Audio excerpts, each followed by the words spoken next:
All right, folks, we're back again with another segment of 2 Minutes to Midnight.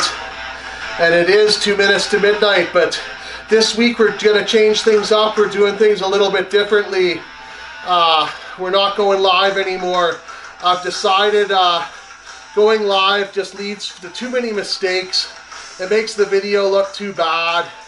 The audio is the shit. The camera work was shaky. Like, there's just too many mistakes in it. And yeah, I'm here with Max again. So while I'm here with Max, I might as well get this out of the way. He wants to say hello. He's in all the videos. So yeah, Max is here. Max says hello. Everyone else say hi to Max. And yeah, I'm going to let Max do his own thing. I'm going to set him down now. And we'll get on with the video.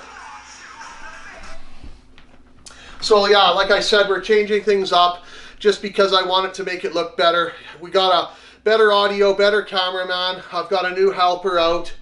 And yeah, things are going to be a lot better now. No more shitty audio, no more bullshit. And that's why we're changing things up. And honestly, I took TV in my college days. And back then, I learned what TV was about. Back in my Channel 12 days, that's where I learned my thing. Old Bob from Channel 12 would be shitting his pants and going nuts if he saw my first two videos about all the mistakes that were made. And if any of my old college friends are watching and remember Bob, yeah, that's just the type of guy he was. He was the type of guy that basically blew a gasket over anything, but once you got used to him, he wasn't that bad of a guy. So yeah, we'll move on. Yeah, we're not going to talk much about last week because I usually use the beginning of the video to talk a bit about last week, but there really hasn't been much new with last week. So we're going to move on. And some good news is I just opened my store up again, which is really good. King Arthur's Collectibles. Yeah, I know, it's a shameless plug. It's all good. I sell sports collectibles. It's a pretty cool thing. I've been collecting my whole life, and I am an expert on this stuff. And a lot of people like to tell me about my business and my store. I get all these bloody people on Facebook Marketplace. I get the weirdest fucking shit, man. Like, I had this one guy, basically, I'm going to just go on my phone so I can quote this guy directly. But, yeah, he's talking to me about a Gretzky piece of mine. It's signed by Wayne Gretzky. And the thing is, like, this piece was given to Oilers season ticket holders a while back. And yes, unsigned, the thing's worth $30. But mine's autographed by Wayne Gretzky and Kelly Buchberger, two of the captains. It's a piece showing all the captains. Anyways, this guy, he starts out by saying to me, that picture was given away free to season ticket holders 15 years ago. I wouldn't pay more than $30 for it. So I say to him, it's signed by Gretzky and Buchberger. Insert your foot in your mouth now. And then he starts going on, oh yeah, it's got no COA. It's got nothing. There's lots of forgeries out there. I bought a stick. It turned out it was signed by the Oilers trainer. And I'm like, well, what does that have to do with me? I'm like, I know the signatures are good. I got this thing signed in person, so I know it's good, man. And then I told him that, and he's like, oh, whatever, man. If you sold out for $400, I'll buy you front row tickets. And I've looked what Gretzky pieces are going for. And the thing is, what are you buying? Do you buy the autograph, or do you buy the certificate of authenticity? I buy autographs, I sell autographs. If I happen to have a COA, so be it, man. But educate yourself. And this wasn't the first guy that tried to call me out on this piece. But yeah, we'll move on from that anyways. And oh yeah, get this, I can't leave this. This guy actually, after insulting me about my piece, he actually tried to sell me something after the fact. He tried to sell me, of all things, an Oilers Talbot jersey. And we all know that guy sucked at Edmonton, so none of the Oilers fans like him. Like, if it was a Calgary Flames Talbot jersey, yeah, I'd buy the goddamn thing. But no, it's an Oilers Talbot jersey. And then get this, of all things at the very end, he mentions he's got Grant Fuhr's sleeping bag signed by him. Like, what kind of a fucking weirdo has Grant Fuhr's sleeping bag? Who do want anyone's fucking sleeping bag, for Christ's sakes, man? If it was signed by him, if it's an Oilers piece, he should have just said it was an Oilers sleeping bag, man. By saying it was Grant Fuhr's bag, man, it makes him sound like he wants to sniff it or something.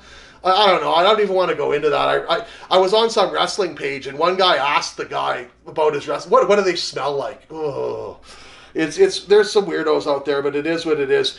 Yeah, another thing, we'll go into some of the shit I run into running a collectibles business. A good friend of mine, actually, and I'm not going to mention any names. I'm not out to hurt anyone. And this poor guy is going through some bad times right now. But he's got on my last nerve. I had to delete him as a friend on Facebook. We'll get to that in a minute. But anyways, I told this gentleman I would sell him a Spider-Man statue. And this was like a kid's Spider-Man statue. This was nothing special. This wasn't like a spectacular piece, a rare piece. You could buy this thing at Toys R Us. There's a few of them on eBay. I've sent him some shit. But this is beside the point. Like, I'm actually just going to bring up our text so I can actually quote this guy directly, because this is actually pretty good stuff. And this guy, like, he's been bugging me because he got in a fight with another one of our mutual friends. And he's been trying to get me to relay a message to this guy that he wants to fight him, man. Like, I'm going to quote this guy directly now. Tell that fat fucking goof to come to Lethbridge again. Keyboard tough guy. I will beat his fucking maggot goof head in. Fucking fat cunt called me out. I've never turned down a fight. I promise a few things. I will not lift weights, work out, or do anything actually. I'll just beat his fucking goof head in seconds. You let that maggot fucking cunt piece of fucking shit know for certain. No matter when I see him, he is a fucking goof and he is going to get punched the fuck out. And honestly, this goes on for quite a while. This isn't just a couple fucking texts, man. This goes on and on and on. And anyways, at one point in time, I told the gentleman, yeah, I'll say, this was when I first opened my store 6 months ago. He saw a Spider-Man figure that I had for sale in one of my pictures. He asked how much. He's like, it's sold, but I don't want to buy it now. You just keep it in the store. Just keep it for me. I ain't got the money now. And he didn't say nothing to me for 6 months. And I sold the thing. And a guy, I sold it to him, he gave it to his nephew. It went to a kid. So a kid has it now. It's beside the point. It's done and over with. But this guy would not let it go, man. So a few days ago, he tries to get in touch with me again. And I'm just trying to find where we are. He's like, where are we? Oh, okay, sorry. You promised to save that Spider-Man for me, don't forget. And I'm like, it's long gone. He's like, you fucking sold it? And he's like, and then I'm like, of course I did. I needed money. I don't do hold for anyone. I can't hold something for 6 months. And he's like, well, that was pretty cool. What are you doing tonight? And then he's like, I seriously can't believe you did that. I told you I wanted it. I had no money. You know what I'm going through. I wanted that to remember us by, you fucking asshole. And like, the guy's like crying to me, it sounds like, through the text. And then I'm like, I can't believe you expected me to hold on to something forever. Anyways, I'm taking it easy tonight. I'm heading to Calgary tomorrow to pick up a bunch of stuff for my store. I'm reopening, which I did on Friday. So this is just a couple days ago, people. Anyways, he says, it sounds fucking done to you, but it was important to me. So I tell him, go to Toys R Us. They still sell them. It's not a big thing. He's like, whatever. He's like, I just want it. He's like, fuck you. And he's like, I like the nostalgia. It's not for sale mentality, so fuck you for that. He's like, this is why I loathe text messaging. You know exactly what I mean. And then he's like, you cut ties with me on Facebook, you stupid fucking cunt. Unbelievable, seriously. And the reason why I cut ties on Facebook is I wanted to send him a message because he wouldn't quit bugging me about messaging this other guy. It's just shit, man. I can't put up with it. Like, the next step is going to be blocking this guy. And it is what it is. But, yeah, he even left a message on my answering machine. And I was tempted to play the message on the answering machine message on this video to you people so you can see how pathetic the guy was. But I've got a few more quotes to you, and this is some of them are gold. You promised you would keep that figurine, and I would pay you later for it. So if you sold it, go get it back and put it in the store. And then he's like, that item is not for sale. And then I sent him an eBay listing for the thing, and showing him you can buy another one. He's like, look, you said you wouldn't sell it. If you did, get it back, period.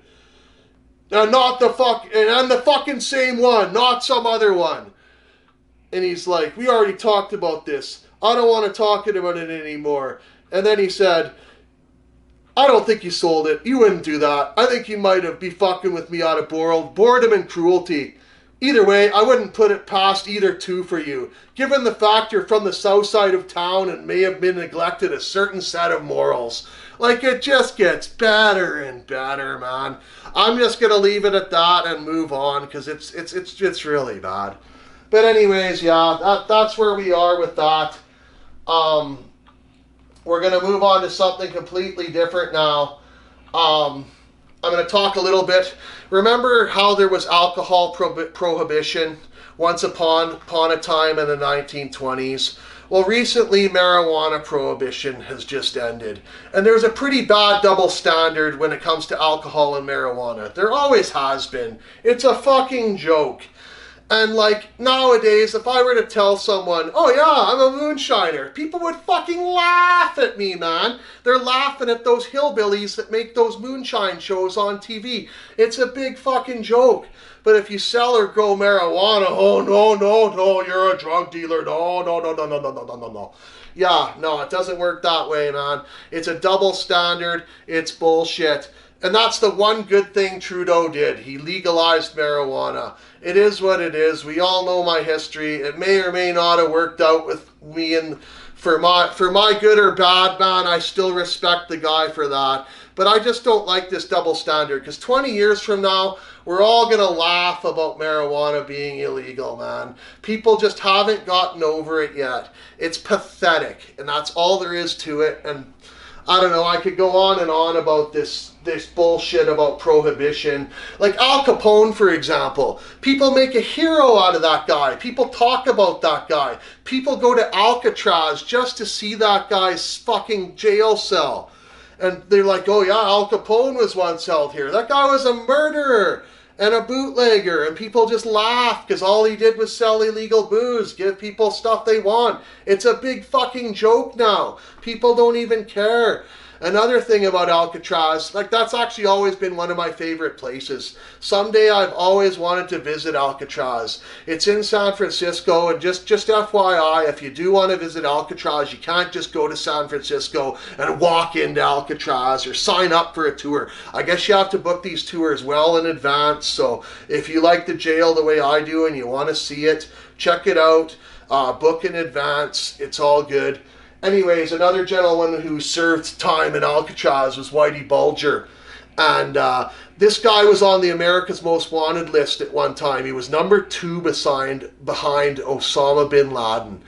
And there was $1 million reward out for this guy.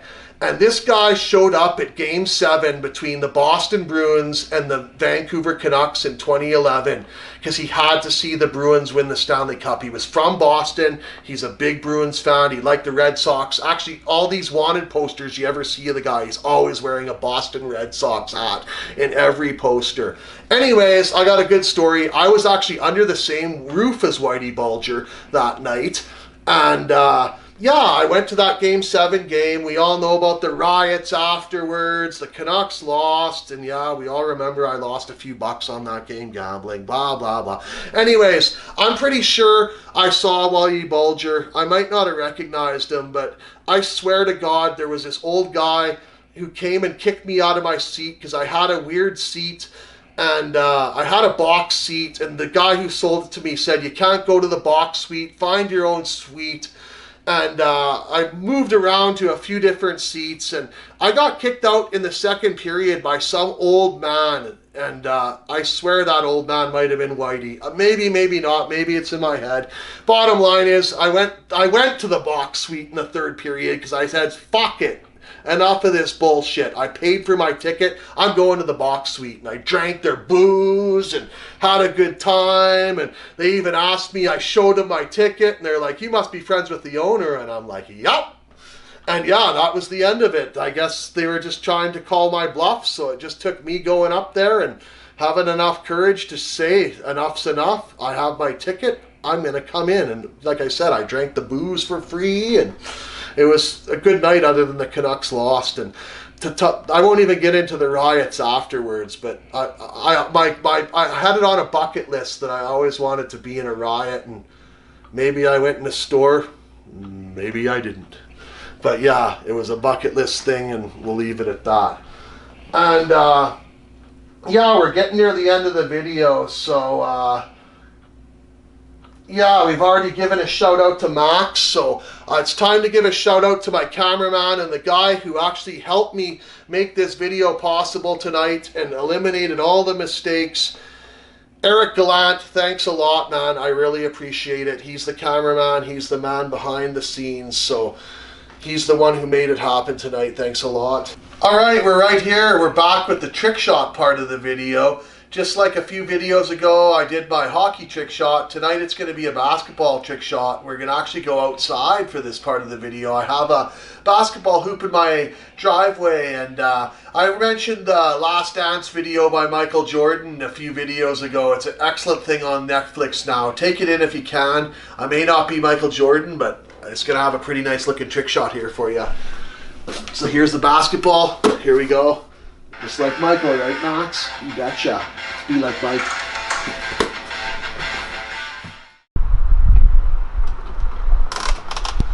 Once again, we're at the trick shot portion of our video. I tried my luck with hockey last time. This time it's going to be basketball. And I'm going to include a shooter in the thing. Once again, as always, my favorite, Sour Jack.